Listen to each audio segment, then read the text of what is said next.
Peut-on mêler du réel avec du fantastique? Tous les arts, que ce soit le livre ou la photographie, en passant par le cinéma, ont tenté cette expérience. Et pourtant, le cinéma ne serait-il pas le mieux placé pour créer ce nouvel univers?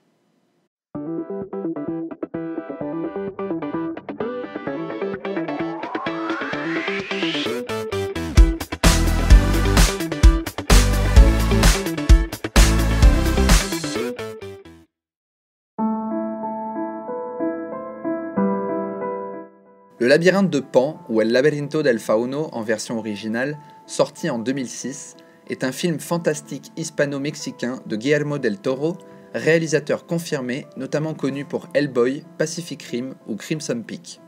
Le film se déroule un peu après la guerre d'Espagne et son personnage principal, la jeune Ophélia, est désignée par un faune comme la princesse d'un monde souterrain, d'où elle se serait enfuie afin de découvrir le monde des mortels. Elle doit réussir 3 épreuves pour le regagner, tandis que sa mère Carmen, enceinte, est de plus en plus malade et que son beau-père, le cruel capitaine Vidal, traque la guérilla antifranquiste de la région. Le film est avant tout une parabole, très largement inspirée des contes de fées classiques que l'on retrouve beaucoup dans le film.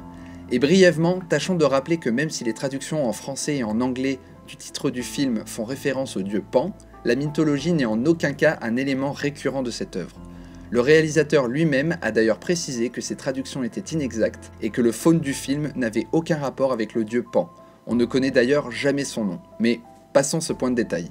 Reprenons un peu le film. On a donc une petite fille plongée en pleine période du franquisme qui, lors d'une rencontre avec une créature plus que fantastique, un faune, apprend qu'elle est la princesse disparue d'un univers inconnu et encore plus improbable.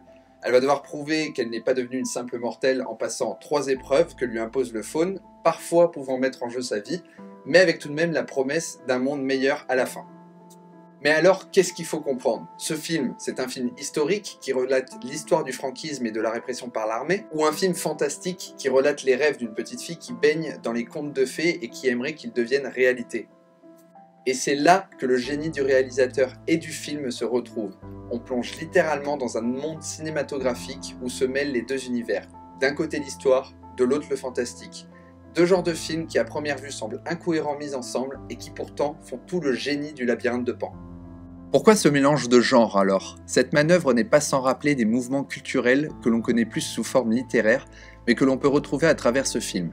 Le mouvement qui fait le plus écho ici est le réalisme magique, courant de pensée associé aux auteurs latino-américains des années 60, tels que Julio Cortázar, Gabriel García Márquez et Carlos Fuentes, et qui se proposait de mêler la réalité à des éléments fantastiques ou surnaturels. Guillermo del Toro participe à populariser ce style à travers le film et le résultat est plus qu'honorable. Mais le mouvement comme le film laisse toujours son spectateur avec la même question. Est-ce que ce que je lis ou regarde selon la situation est vrai? Ne suis-je pas emporté par les rêves de cette petite fille? Le film remet au fur et à mesure en doute la réalité du monde que s'imagine Ophélia. On bascule constamment entre les deux. Et le jeu des couleurs notamment contribue à établir un contraste entre le monde réel et le monde imaginaire. Les couleurs chaudes, rouges et dorées, désignent le monde imaginaire afin de montrer son importance aux yeux d'Ophélia. Les couleurs froides, en revanche, bleues et grises, dominent dans le monde réel afin d'insister sur la violence et l'atrocité que vit le personnage principal, comme si Guillermo del Toro nous poussait à fuir la réalité et se concentrer sur ce que vit Ophélia, que ce soit vrai ou pas. Et c'est tout l'intérêt de l'œuvre qui sait laisser le spectateur imaginer sa propre interprétation du film.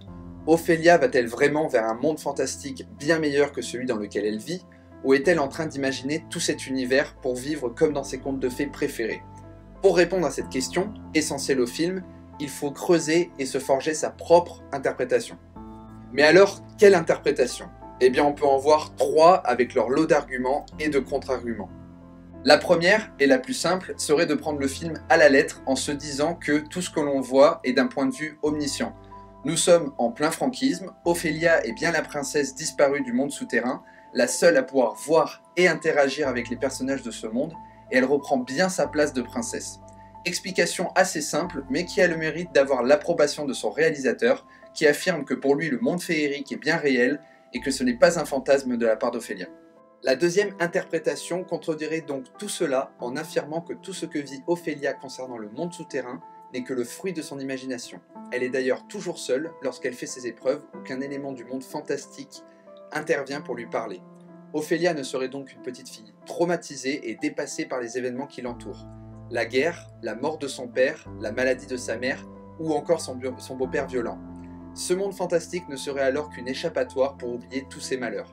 D'ailleurs, les parallèles qu'établit le film entre les deux mondes sont assez représentatifs d'une transposition de la réalité d'Ophélia dans son monde fantastique. La scène de la salle de festin où est attablé l'homme pâle fait écho au repas organisé par Vidal pour les dignitaires locaux où les deux personnages respectent une position très similaire, établissant un lien direct entre eux. Peut-être une vision plus fantastique du capitaine par Ophélia. Deux clés et deux poignards jouent aussi un rôle important dans les deux mondes.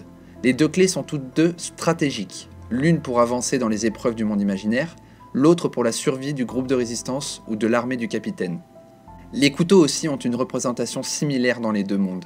Celui du fantastique pour la troisième épreuve symbolisée par le refus d'Ophélia, et celui de Mercedes dans le monde réel qu'elle utilise comme une arme afin de résister au capitaine Vidal, image du refus du régime politique. Les deux mondes ne cessent d'influencer et de se ressembler comme si Ophélia souhaitait reporter sa réalité dans son imaginaire. Mais si Ophélia s'imagine ce monde pour s'échapper de sa propre réalité, pourquoi imaginer un monde, certes meilleur, mais semé d'embûches ? C'est vrai, Ophélia pouvait très bien juste imaginer ce monde en étant directement une princesse et mieux vivre les événements de sa réalité. Et à défaut d'appuyer la théorie selon laquelle les événements du monde fantastique sont bel et bien réels, la troisième interprétation a un argument plus fort. Le monde souterrain est le fruit de son imagination, mais face à tant de violence, Ophélia est assez réaliste pour voir que l'idée même d'un monde parfait est impossible. Son univers imaginaire peut alors être meilleur, mais ne peut pas être parfait face à cette vérité sur l'humanité.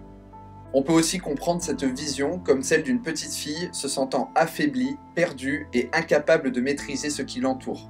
Chercher un monde meilleur par le biais d'épreuves est le moyen pour elle de se montrer plus forte que tout ça, pour mieux faire face aux horreurs du franquisme. Et cette interprétation est encore plus forte lorsque l'on se penche sur le slogan du film, représentatif de l'esprit d'Ophélia. L'innocence est plus forte que le mal. Loin d'être une dénonciation politique, le labyrinthe de Pan est avant tout attrayant pour son mélange de genres et les interprétations qu'il laisse entre nos mains. Mais alors, comment distinguer le vrai du faux ? Ophélia est-elle cette princesse ? Quelle interprétation est la bonne ? C'est peut-être ça la beauté du cinéma. Laissez libre cours à notre imagination.